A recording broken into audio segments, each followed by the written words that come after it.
Hey, card collectors. My name is Jeff Monahan. I'm a business and entertainment attorney in Los Angeles, and I'm a card collector too. I have 6,000 or 7,000 cards that I started collecting as a kid. I'm really not very active anymore, but when a client recently told me about what happened with Marx Cards and PSA, it really bothered me because I have an emotional attachment to the hobby, and I know you all do too. And it reminds me of childhood, and it's really fucked up that somebody would take advantage of hobbyists like yourselves. So I want to help where I can. I'm not a litigator. I can't file a class action for you or pursue Marx or PSA or the owners of the companies. But what I can do is in this video show you how I think about it and kind of point you in the direction. Hopefully, get some avenues for recourse for you. And another purpose is I don't have all the information about how Marx works or how they worked and the way they kind of delayed delivery and everything and kind of baited people along. So if people could sound off on comments, if I make a mistake in this video or if I have a fact wrong, just bring it up. I'm open about it. And I think it might help people organize. So the short version of what I think here is I think that there's obviously there's recourse against Marx Cards, but they don't have any money. PSA, I think they might be reachable. They're a much bigger company, and I think they held out Marx as their agent, and they might be liable. And then the owners of Marx, I think at some point committed fraud. I'll explain what I mean by some point there in a video, but that's kind of what the short version is. So follow along. I'm going to show you a bunch of diagrams and charts and just kind of show you what I think from my lawyer brain as I research this, okay? Okay, so this is a diagram that a lawyer might draw to kind of trace liability. This is you over here. You're the friendly card collector. You paid Marx some money in exchange for services, and we know we can get Marx for breach of contract. That's easy. They agreed to provide services and they didn't follow through. The problem is that they're worth $0. So we need to find money elsewhere. We can do that a few different ways. We can try to go up to PSA. PSA has money. They're a big company. We'll talk about that. Or we can go downstream to the Minjarises and try to get their personal assets. We know the Minjarises are the owners or the officers and directors of the company because on the Secretary of State website, on their statement of information, it has information like this. If we scroll down to the officers and directors, we see that Michael Minjaris is the CEO. We see that Kevin Minjaris is the secretary. We see that Michael also serves as a CFO. That's probably trouble if you're going bankrupt. And Kevin Minjaris is the director. That's also trouble because he's the only director. There are no other vacancies on the board. So the reason this information is public on the Secretary of State website is exactly for situations like this. When a company defrauds somebody or they really screw around or there's some funny business, like you might see in my Fine Print Friday videos that I talk about, we need it to be public information so people know who they have to go pursue, right?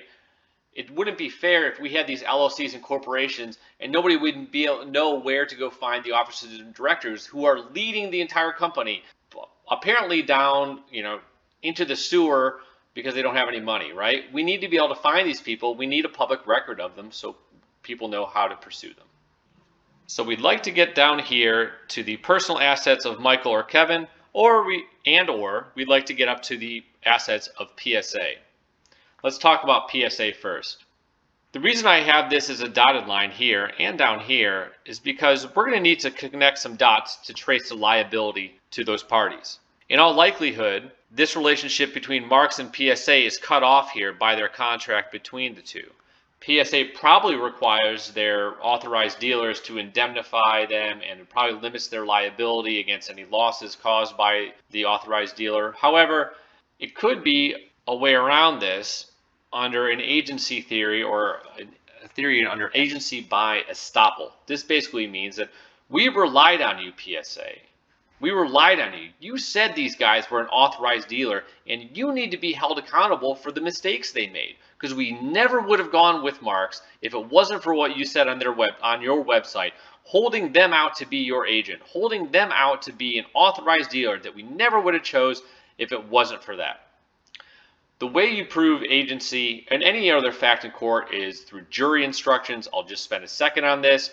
For any fact you have to prove in court, there's a list. There's literally instructions that says, here's what you have to convince the jury is true. And in this case, the jury instructions might look like these in the ostensible agent jury instructions, which requires you to prove each of these three things are true. The main one is this first one, that PSA intentionally or carelessly created the impression that Marx was PSA's agent. On their website, they said they were an authorized dealer. You led us to believe, you carelessly or recklessly led us to believe that they were your agent. And number two, that you, the plaintiff, innocent card collector, reasonably believed that Marx was PSA's agent. Of course it was reasonable. They were on their website. They said you could rely on them. They said that they were an authorized dealer, and that if you submitted cards to Marx, that PSA would grade them and all would be well and dandy. And look what happened. We only got in this situation because of what PSA promised on their website, and they need to backstop these losses. Marx has no money left in the company. We don't know if we can get to the officers and directors, but at the very least, we know that PSA has money and they led us into this situation. They need to dig us out. Now, it's pretty hard to prove this roundabout right here, okay? So I'm going to chalk this up as a question mark. In all likelihood, this contract between the parties is going to cause an issue, but a good attorney might be able to get around it. I am not a litigator. I'm not exactly sure how to do it, but I'm trying to push you guys as far down the road and as far adrift as I can and lead you in the right direction. Now let's talk about the Minjarises. We have a dotted line here between Kevin and Michael Minjaris because usually the officers and directors of companies are not liable. It's pretty rare that you would be able to quote unquote pierce the corporate veil and get to the personal assets of the officers and directors, get all the way down and get to their bank accounts at their homes, or maybe even garnish their wages, meaning that if they are employed in the future, that you could get the sheriff to send an order to the employer saying, hey, you need to give a chunk of their paycheck to the sheriff, and we'll start paying it to these defendants to satisfy a judgment against them. The problem here is, again, that it's hard, it's usually pretty rare to hold officers and directors personally liable for the liabilities of a company. However, you can do that when it's an intentional act by the officers and directors, and fraud or breach of fiduciary duty is an intentional act. What you have to prove here is that Michael and or Kevin knew that they were lying, cheating, or stealing, to make it simple, okay? And then these dotted lines become solid lines, and we can be able to get down here and get the friendly collectors through Marx Cards down to their personal assets. To get to fraud, let's talk about the sequence of events here and what needs to be done to prove fraud. This is a shitty little timeline graph that I made to kind of summarize the sequence of events. Let's start with the first one, September 3rd, 2020. This is when Marx Cards was formed. I know that because the Secretary of State website says so. If you look up Marx Cards on the SOS website, you can see it in the registration date there and the registration date there. After that, a lot of time passed. Things were going well. Until in November 2021, Card Collector 2, that's CC2, said in his Instagram video that he posted later on January 20th that he found out that there was some funny business going on with Marx Cards. Funny business horn, for those of you who follow me on social media, is what we blow when something's fucked up and we got to talk about it, right? Some funny business in a contract, somebody lying, cheating, or stealing. Eventually, Card Collector 2 found out something was up. And I got to give the guy some credit. For a guy from Columbus, Ohio, I'm a big Michigan fan. I don't usually give credit to Buckeyes, but he did a real admirable job backstopping and paying back his customers and bailing them out of that situation. Got to give credit where it's due. So Card Collector 2 finds out in November 21 about the issue, December 16th, because Marx Cards declined to sign a promissory note. Basically, Card Collector 2 told Marx Cards, listen, why don't you guys pay me the money back over the course of a year? We'll let you do this if you sign a personal guarantee saying that Kevin and Michael Manjares, you're going to pay me back if the company can't, and put up some collateral, probably some baseball, football, basketball cards that are worth some money, saying that if you can't repay the debt, that property becomes ours. And they wouldn't do it because they knew they couldn't pay it back themselves. That is a good tactic by their attorney to say, yeah, you guys think you can get out of this? You think everything's fine? Put your money where your mouth is. Put up some collateral, sign a personal guarantee, and we'll know real quick whether you're being honest. The Marx Cards attorneys, they wouldn't agree to terms. And that probably means that two things: they don't have the money, and two, they're going to make you get to their assets the hard way. They're going to make you sue them and get them for fraud. So on December 16th, Card Collector 2 met with PSA and said, hey, basically, Marx Cards, we want to talk to your manager. You guys, we're not getting anywhere with you. We want to escalate the issue to PSA because, like I said, you are an agent of theirs, and we need to talk to them about the situation. Discuss with PSA. They figured something out, and then, in this time between November and January, eventually, Card Collector 2 on January 20th put out the video, and then only then, the next day, because his video went viral, PSA came out with a statement on their website. Let's take a look at that statement real quick.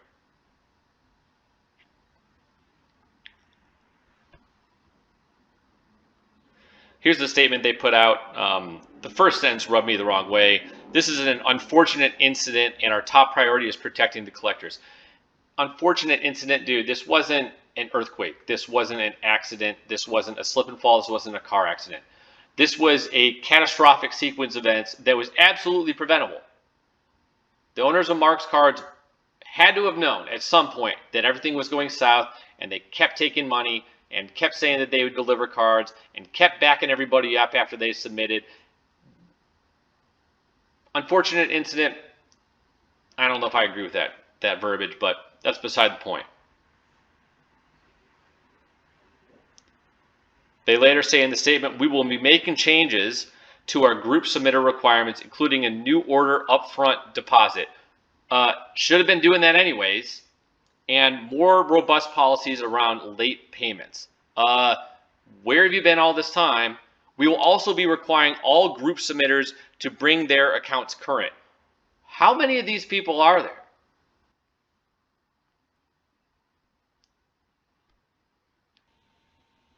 So in my opinion, not a real good look by PSA, but look, you got to put an announcement when you got to put out an announcement. But this is generally the course of events. Now let's talk about how you prove fraud. Fraud is usually very difficult to prove because if you're committing fraud, you're probably being real sneaky about it. You're probably not leaving a paper trail. There probably aren't a whole lot of incriminating text messages. In all likelihood, the Manjareses took their phones and smashed them like a hammer, like Tom Brady, just out of precaution every little while to destroy any evidence. Now, when you can't find those smoking gun emails or text messages, what you do is you look at the books. You look and say, okay, well, how much money did you have here and how much money did you have here? You had to have known at some point that everything was going south. Look how many outstanding orders you had. Look how backed up you were. Look at how many accounts payable or mail orders you had to get out to get cards back. At some point, you started with enough money, right? You started taking orders, and then at some point, you had to go bankrupt. At what point did you know that there wasn't enough money to go around and that you were going south? That's the trick of a lawyer. And you do this by looking at the number of orders and the finances and everything like that. So let's approximate on my timeline here maybe what the graph might have looked like, okay? We know that in September 3rd, 2020, the company was formed. We also know that in November 21st, 2021, there was definitely not enough money left. So we were definitely below zero there. So somewhere in here, we know that this crossed from above 0 to below 0. In calculus, you'd call this the intermediate value theorem. Basically saying that we know that there's a continuous amount of graph here, and eventually if it's below 0, it had to cross 0. Here's maybe what it looked like. They start the company and revenues are good. They got a good relationship with PSA, and then things start kind of steadying out. They're probably backed up, and then things start to get south. They start to go down, and somewhere in here, they go bankrupt, okay? Let's make some labels here. Let's call this area 1. Let's call this area 2. Let's call this area 3. In area 1, everybody's happy. We're making money. What a life. We're grading cards for a living.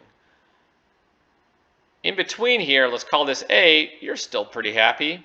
Number 2, you can tell things are going south. And number 3, you know things have gone bad. This is panic situation. And we know that somewhere in here between zone 2 and zone 3, they had to have known. And if they didn't know for sure when everything was going south, they should have known. They should have been more up on their books and their outstanding orders and accounts payable. Maybe they're a mess. I mean, we only know of one officer and one director of the company. Maybe it was a two-person shop. Maybe they were just over their head. I understand. Look, that's really tough, but you have a duty. You have a duty to your company. You have a duty to all of your customers. They trusted you to perform this service. One might argue they have a fiduciary duty to look after your personal property, the cards that you submitted, to make sure that they're in safe care and returned. You have a duty because you promised a certain turnaround time to return the graded cards, fully graded by mail and everything, and you've been having customers wait months and months and months and even a year to get your damn cards back, okay? And if you didn't know at any particular time for sure that everything was going south, you damn well should have known. It is no excuse if you had a backlog of orders and we were just too busy. That's not an excuse. At some point in here between zone 2 and zone 3, there were still orders coming in, and they were still accepting orders despite their actual knowledge that they were not going to be able to fulfill their obligations. So to get back to our original chart, the way that these dotted lines become connected is by proving fraud. And I think it's probably possible because it has to be true that they knew or should have known at some point that there was not enough money to go around. By doing that, we know we have a connection here between you customers and Marx Cards. I think that allows you to get down here to the Majarises, and that's what would allow you to get down to their assets.